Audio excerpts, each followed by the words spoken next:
প্রিয় বন্ধুরা, আশা করি ভালো আছেন। রৌদ্রছায়া প্রকাশ থেকে আন্তরিক ভালোবাসা ও শুভেচ্ছা। নতুন একটি বই নিয়ে কথা বলি।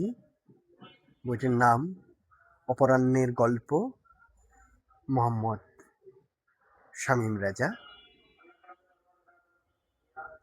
প্রচ্ছদ করেছেন মামুন হুসাইন। চমৎকার এই বইটি সংগ্রহ করতে পারেন আপনিও, রৌদ্রছায়া প্রকাশ ও রকমারি থেকে। আবারও শুভেচ্ছা, বইয়ের সাথেই থাকুন।